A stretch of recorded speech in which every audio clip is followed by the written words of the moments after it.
கும்பராசி குருதசை சனி தசை.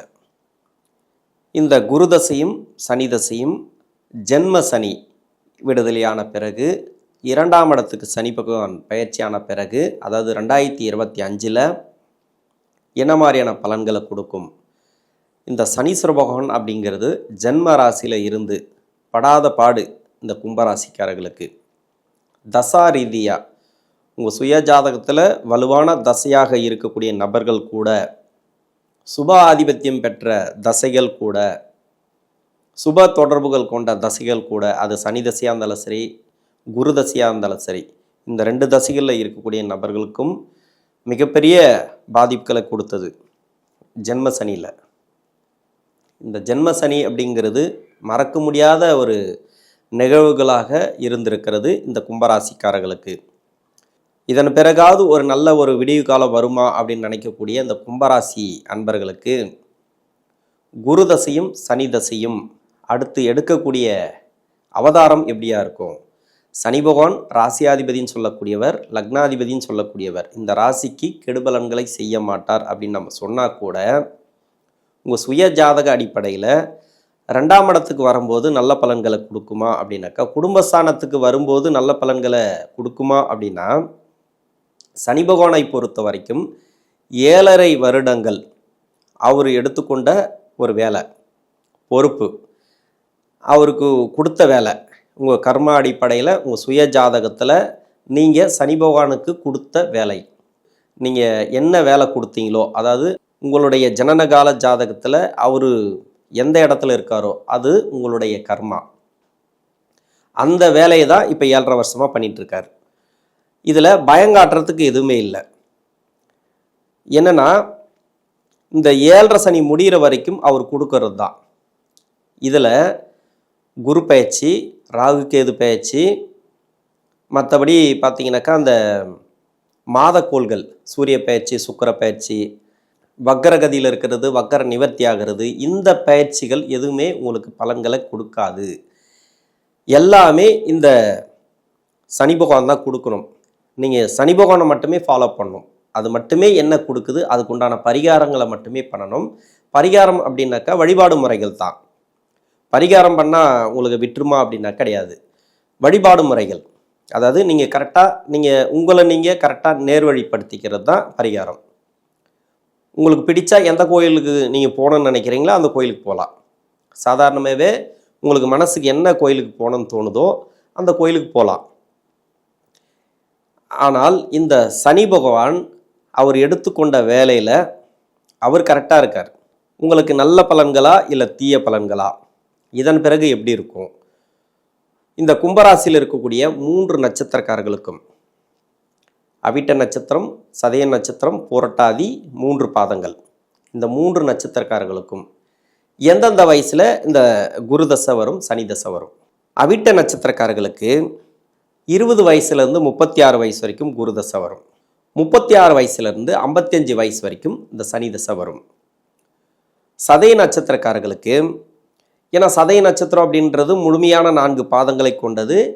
இந்த ராகுவோட நட்சத்திரம் 18 வருடங்கள் தசாபுத்தி காலங்கள். இப்போ 18 வருடத்தில் ஒரு சில பேருக்கு 4 வருடம் இருக்கலாம் தசாபுத்தி இருப்புகள் பேலன்ஸு. ஒரு சில பேருக்கு 14 வருடம் இருக்கலாம், 2 வருடம் இருக்கலாம், உங்கள் சுய ஜாதகத்தை பொறுத்து.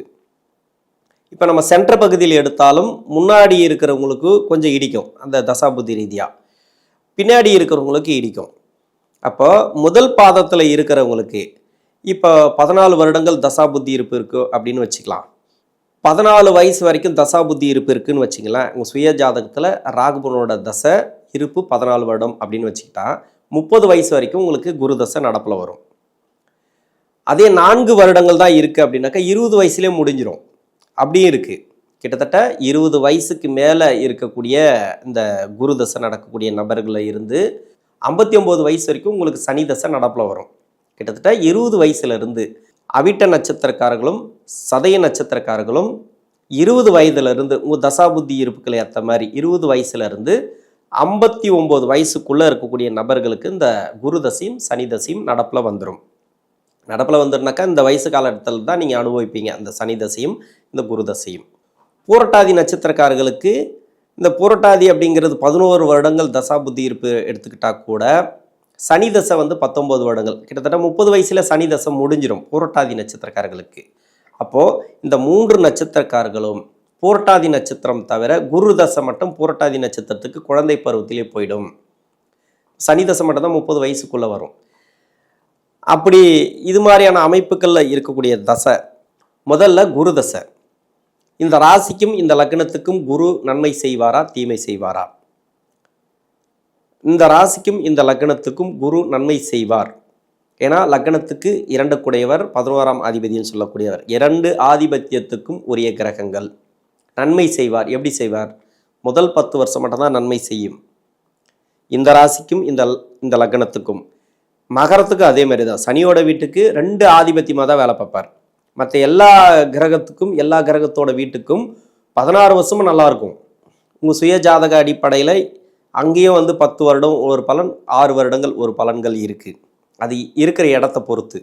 ஆனால் இந்த கும்பராசியை பொறுத்த வரைக்கும் முதல் 10 வருஷங்கள் நன்மை செய்து விட்டால் பிறகு வரக்கூடிய 6 வருடங்கள் கெடுபலன்கள் கன்ஃபார்மாக உண்டு. கண்டிப்பாக இந்த பின்னாடி வரக்கூடிய 6 வருடங்களில் இருக்கிறீங்க அப்படின்னாக்கா கொஞ்சம் கவனமாக இருக்கணும். இது வரைக்கும் அதே இந்த பின்னாடி வரக்கூடிய 6 வருடங்களில் கூட ஒரு சில பேர் 7.5 மாட்டியிருக்கலாம். இந்த 7.5 ரெண்டுமே, அதாவது பின்னாடி வரக்கூடிய, அதாவது 10 வருடங்கள் உங்களுக்கு வந்து தசா புத்தி முடிஞ்சு குரு தசை 11ஆவது வருஷம் போயிட்டுருக்கு, 12ஆவது வருஷம் போயிட்டுருக்கு. இப்போ 2020 7.5 சனி ஆரம்பிச்சிச்சுன்னாக்கா இந்த 7.5 சனியை செஞ்சுருக்கோம். நல்லா இந்த 7.5 சனியும் கெடுபலன்கள் கொடுத்துருக்கோம், இந்த குரு தசையும் கெடுபலன்கள் கொடுத்துருக்கோம். ஏன்னா பொங்கு சனி தான். இந்த பொங்கு சனி அப்படிங்கிறது 2வது சுற்று சனி. 30 வயசுக்கு மேலே 32 வயசுக்கு மேலே 2வது சுற்று சனி உங்களுக்கு. இப்போ 2வது சுற்று சனி வரும்போது பொங்கு சனி அப்படிங்கிறது உங்களுக்கு நல்லபடியாக ஒரு நல்ல பலன்களை தானே கொடுத்துருக்கணும். ஏன் கொடுக்கலனாக்கா பின்னாடி வரக்கூடிய 6 வருடங்களில் நல்ல பலன்களை கொடுக்காது. அப்போ இந்த கெடுபலன்களை சேர்த்து செஞ்சுருக்கும் இந்த சனி பகவான். ரெண்டுமே சேர்த்து செஞ்சுருக்கும். 2 வெயிட் உங்களுக்கு, 2 கெடுபலன்கள். அதாவது ஒரு தொழில் செய்கிறீங்களா, அந்த தொழிலில் திடீர்னு பார்த்தீங்கன்னாக்கா ஒரு கேப் விழுந்த மாதிரி இருக்கும். ஒரு வேலை செஞ்சிட்டிங்களா, அந்த வேலை போயிருக்கும், இல்லை அந்த வேலையில் கொஞ்சம் மாற்றம் வந்திருக்கும், முன்ன மாதிரி அந்த வருமானம் இருந்திருக்காது, அந்த கம்பெனியே கொஞ்சம் திவாலாகிருக்கும், இல்லை கம்பெனியில் உங்களுக்கு மதிப்பு மரியாதை இருந்திருக்காது, கொஞ்சம் ஒதுக்கப்பட்டிருப்பீங்க. உங்களை விட திறமை கம்மியான ஆளு கூட முன்னாடி போயிருப்பாங்க, அவங்க உங்களை வேலை வாங்குவோம். இது மாதிரியான நெருக்கடிகள், மன நெருக்கடிகள், மன அழுத்தங்கள், வேலை அழுத்தங்கள். ஒரு சில பேருக்கு வேலையை கொடுத்துருக்கோம், வேலையெல்லாம் ஒன்றும் பிரச்சனை இல்லைங்க, நல்லா போயிட்டுருக்கு, பிஸ்னஸ் அது இது நல்லா போயிட்டுருக்கு. ஆனால் திருமண வாய்ப்புகளை கை வச்சுருக்கோம். திருமணம் சார்ந்து நிறைய பிரச்சனைகளை கொடுத்துருக்கோம். கணவன் மனைவிக்குள்ள பிரச்சனை, வெளியே தொடர்பு, அதாவது இவரே வந்து வெளியே போய் வேற ஒருத்தர் தொடர்பில் இருப்பாங்க, இது மாதிரியெல்லாம் கொடுக்கும். ஏன்னா குருதசை பின்னாடி வரக்கூடிய 6 வருடங்களில் மனசை நிறைய தூண்டி விட்டுட்டு ஒரு தொடர்பை கொடுத்துட்டு அந்த தொடர்பில் வந்து பிரச்சனைகளை கொடுக்கும். அதுவும் வந்து நிரந்தரமாக இருக்காது. அங்கேயே வந்து படாத பாடு ரொம்ப கஷ்டத்தை அனுபவிக்கக்கூடிய ஒரு நிலைமை கொடுத்துருக்கும். அதனால் தவறான வழி கண்டிப்பாக போயிருப்பீங்க. ஒரு குடியாவது இருந்திருக்கும், அதாவது மது, அது சம்மந்தமாக நிறைய அது பிரச்சனைகளை கொடுத்துருக்கும். அது சம்மந்தமாக நிறைய வந்து அதுக்கு அடிமை ஆகக்கூடிய சூழ்நிலைகளை கொடுத்துருக்கோம் ஒரு சில பேருக்கு. நிறைய பேர் ஏன்னா மன அழுத்தத்தில் வேறு எங்கே போகிறதுக்கு வழி இல்லை, ஏதாவது ஒரு கெட்ட வழியில் போகிறது, கெட்ட பழக்கங்களுக்கு அடிமையாகிறது, இது மாதிரியான அமைப்புகளை இந்த 7.5 சனி கொடுத்துருக்கும். அது வந்து பெரிய தவறாகவே அவங்களுக்கு தெரிய மாட்டேங்குது. அது வந்து அது மாதிரியான அமைப்புகளை உங்களுக்கு நல்ல நேரம் இருந்தால் கூட இந்த மது பழக்கங்கள் இருந்துச்சுனாக்கா அந்த நல்ல நேரம் உங்களுக்கு வேலை செய்யாது. எப்போ ஒரு நாள் குடிக்கலாம், எப்பவுமே அதிலே இருக்கிறவங்களுக்கு அந்த நல்ல நேரம் கூட வேலை செய்யாது. இப்போ வந்து நல்ல வருமானம் வருது, ஏதோ ஒன்று பண்ணிகிட்ருக்கோம், பரவாயில்ல, அப்படி போயிட்டு இருந்து ஒரு நாள் இல்லாத ஒரு நாள் அது உடல் நலத்தையும் பாதிக்கும், குடும்ப நலனையும் பாதிக்கும். அதனால் இந்த 7.5 சனியில் இப்படியெல்லாம் இருந்திருப்பீங்க. இதன் பிறகு வரக்கூடிய நல்ல ஒரு வளர்ச்சியை பார்க்கலாம். பின்னாடி வரக்கூடிய 6 வருடங்கள் இருந்தால் நார்மலாக போகும், பெருசாக கெடுபலன்கள் இருக்காது, நார்மலாக போகும். பெருசாக கெடுத்துரும் குரு பகவான் அப்படின்னு சொல்ல முடியாது, நார்மலாக போகும். உங்களுக்கு கடனெல்லாம் கொடுத்துருக்கும். ஏன்னா குரு பகவான் வந்து 6ஆம் இடத்தோடு சம்மந்தப்பட்டாலோ, இல்லை 6ஆம் அதிபதி நட்சத்திரம் ஏறிந்தாலோ, 8ஆம் அதிபதியோட நட்சத்திரம் ஏறிந்தாலோ, இது மாதிரியான இடங்கள்ல இருந்துச்சுனாக்கா கண்டிப்பாக, ஏன்னா யோகாதிபதியோட வீடு தான் இருந்தாலும் 8ஆம் அதிபதியோட வீட்டில் இருந்தால் கூட குரு பகவான் 8ல் மறைஞ்சி தசை பண்ணியிருந்தால் கூட இந்த ராசிக்கு உங்களுக்கு கெடுபலன்களை தான் அதிகமாக கொடுத்துருக்கும். கடன் சார்ந்த பிரச்சனைகளை கொடுத்துருக்கும். பணத்தை கொடுத்துருப்பீங்க, வந்திருக்காது. ஒரு பணம் வாங்கியிருப்பீங்க, அது கொடுத்துருக்க முடியாது, அது மாதிரியான பிரச்சனைகளை கொடுத்துருக்கும். தொழில் கொஞ்சம் பாதிச்சிருக்கும். தொழில் நீங்கள் என்ன தொழில் பண்ணாலும் சரி, அந்த தொழிலில் பாதிப்புகளை கொடுத்துருக்கும் இந்த குரு பகவான் தசையில். 7.5 சனியில் இது வந்து பொங்கு சனியாக இருந்தாலும் இந்த பொங்கு சனி அப்படிங்கிறது பெரிய பலன்களை கொடுத்துருக்காது. ஏன்னா இந்த வயது காலகட்டத்தில் நல்லா அப்படி இருக்கும் இப்படி இருக்கும் அப்படின்லாம் சொல்லவே முடியாது. வீடு கட்டியிருப்பீங்க, கண்டிப்பாக ஏதோ ஒரு வீடு சார்ந்து ஒரு முன்னேற்றத்தை கொடுத்துருக்கும். ஏன்னா கஷ்டத்தையே கொடுத்துரும்னு சொல்ல முடியாது, குருவுக்கு உண்டான பலன்களை கொடுக்கணும். பசங்களுக்கு வேலை வாய்ப்பு கிடச்சிருக்கும், வருமானத்தையும் கொடுத்துருக்கும். ஆனால் பெருசாக சேமிப்பு இருக்காது, ஒரு பக்கம் வந்து இன்னொரு பக்கம் போகிறது, இது மாதிரி கொடுத்துருக்கும். இப்போ 2ஆம் இடத்துல குடும்பஸ்தானத்தில் போகும்போது சனி பகவான் வந்து பெருசாக நன்மைகள் செய்யல கூட தீமைகளை செய்யாது. ஓரளவுக்கு விடுதலைன்னு சொல்லிக்கலாம். ஓரளவுக்கு குடும்ப மேன்மை, பொருளாதாரம் ஓரளவுக்கு மூச்சு விடுற மாதிரி இருக்கும். முன்ன மாதிரி அழுத்தின மாதிரி இருக்காது, மனசை போட்டு நல்லா அழுத்தின மாதிரி இருந்திருக்கும். அதெல்லாம் இருக்காது இப்போதைக்கு. இப்போ வந்து கொஞ்சம் ரிலீஃப், கொஞ்சம் மூச்சு விடக்கூடிய சூழ்நிலை.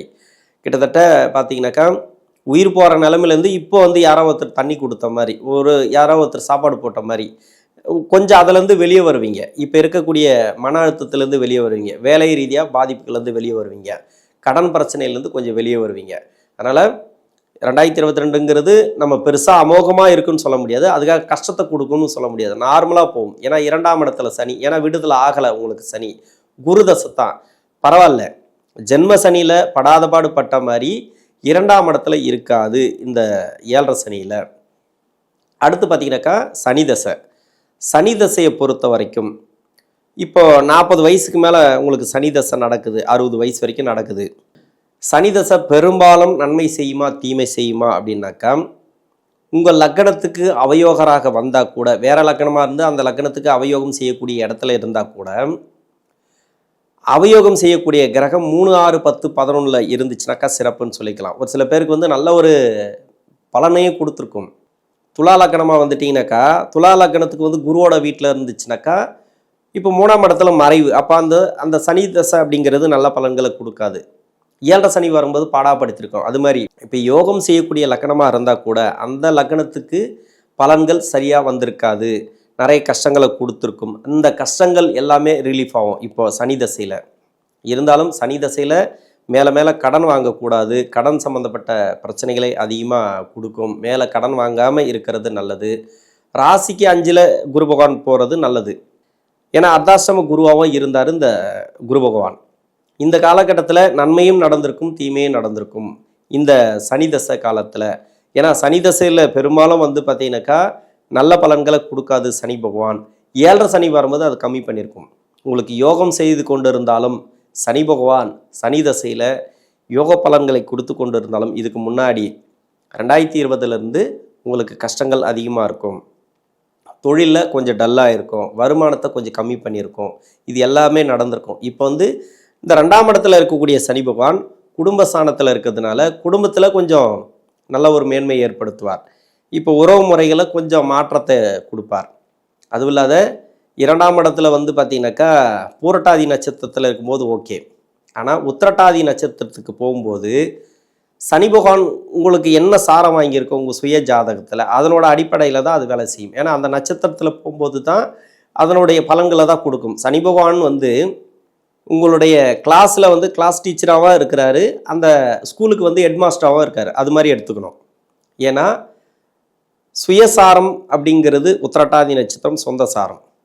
அந்த சனி பகவான் சஞ்சரிக்கக்கூடிய நட்சத்திராதிபதி யார்? சனி பகவான். அப்போ சனி பகவான் வந்து உங்கள் சுய ஜாதகத்தில் எங்கே இருக்கார், அது சார்ந்த பலன்களை தான் அந்த உத்திரட்டாதி நட்சத்திரத்தில் ட்ராவல் பண்ணக்கூடிய காலத்தில் கொடுக்கும் இந்த சனி பகவான். அது நல்ல அமைப்பில் இல்லை, எனக்கு நல்ல அமைப்பில் இருந்தால் நல்ல தசைத்தானே, நல்லாவே எனக்கு கொடிகட்டி பரப்பினேன், நல்ல ஒரு எனக்கு வருமானத்தை கொடுக்குமே, வேலை கொடுக்குமே, அதுதான் கொடுக்கலையா அப்பா, நல்லா இல்லைன்னு தானே அர்த்தம் அப்படின்னு கிடையாது. 7.5 சனி வரும்போது நல்ல பலன்களை கொடுக்காது. உத்திரட்டாதி நட்சத்திரத்தில் போகும்போதெல்லாம் கொஞ்சம் கவனமாக இருக்கணும். நீங்கள் வந்து பெருசாக பலன்களை எதிர்பார்க்க முடியாது. நார்மலாக நீங்கள் எதிர்பார்ப்புகளை கொஞ்சம் கம்மி பண்ணிங்க. 2025ல் உங்களுக்கு அது நடக்கும் இது நடக்கும் இப்படி இருக்கும் அப்படி இருக்கும் ஆசை வார்த்தை சொல்கிறத விட நீங்கள் கொஞ்சம் கவனமாக இருங்க. அதற்காக நான் நெகட்டிவாக நடக்கும் அப்படின்னு சொல்லலை, உங்கள் சுய ஜாதகத்தை பொறுத்து தான். எல்லாருக்குமே கெடுபலன்களை கொடுத்துரும் சொல்ல முடியாது, எல்லாருக்குமே நல்ல பலன்களை கொடுத்துரும் சொல்ல முடியாது சனி பகவான். அதுக்கடுத்து ரேவதி நட்சத்திரத்தில் போகும்போதெல்லாம் இந்த சனி பகவான் புதன் வந்து யோகாதிபதி. அப்போ நீங்கள் கவலையே பட தேவையில்லை, புதனோட நட்சத்திரத்தில் போகும்போது உங்களுக்கு சிறப்பாக இருக்கும். அப்போ தான் அந்த 7.5 சனி விடுதலையாகிற டைமு. உங்களுக்கு 7 சனி விடுதலை ஆகும் போதெல்லாம் இந்த 2025 சொல்ல பொதுவாகவே ரேவதி நட்சத்திரத்தில் போகும்போதெல்லாம் இந்த 7 சனி விடுதலை நெருங்கிட்டீங்க. அந்த டைம் தான் எல்லாத்தையும் கொடுக்க ஆரம்பிக்கும். கொஞ்சம் கொஞ்சமாக கொடுக்க ஆரம்பிக்கும் இந்த சனி பகவான். அப்போ எனக்கு தெரிஞ்சு இந்த 2025ல் நல்ல ஒரு மாற்றங்களை ஏற்படுத்துவார். சனி பகவான் ராசியாதிபதினு சொல்லக்கூடியவர், லக்னாதிபதினு சொல்லக்கூடியவர். அந்த தசை அப்படிங்கிறது சிறப்புன்னு சொல்லிக்கலாம். பெருசாக உங்களுக்கு கெடுபலன்களை கொடுக்காது. ப்ரொமோஷன் கொஞ்சம் லேட்டாக கிடைக்கும்.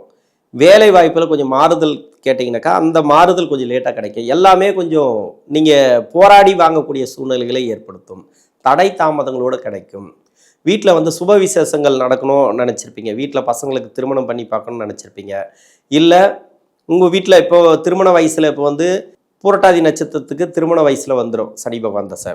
திருமணம் நடத்தணும் அப்படின்னு நினச்சிங்கனாக்கா அது கொஞ்சம் தடை தாமதங்களோடு நடக்கும். 7 சனி முடிஞ்ச பிறகு நீங்கள் திருமணத்தை பண்ணுறது நல்லது. இந்த பூரட்டாதி நட்சத்திரக்காரர்கள் எதையுமே கொஞ்சம் அவசரப்படாமல் நிறுத்தி நிதானமாக யோசித்து பண்ணுங்கள். இந்த சனி பகவானுடைய தசையில் இருக்கக்கூடிய நபர்கள் அதிகபட்சமாக உங்களுக்கு நல்ல ஒரு பலன்களை தான் இந்த 2025ல் கொடுக்கும் இந்த சனி பகவான் தசை. இந்த சனி தசையில் இருக்கக்கூடிய நபர்கள் சித்தர்களோட ஜீவ சமாதிக்கு போயிட்டு வர்றது சிறப்பு. குலதெய்வ பூஜையை அனுசரிக்கிறது இன்னும் சிறப்பு. நன்றி.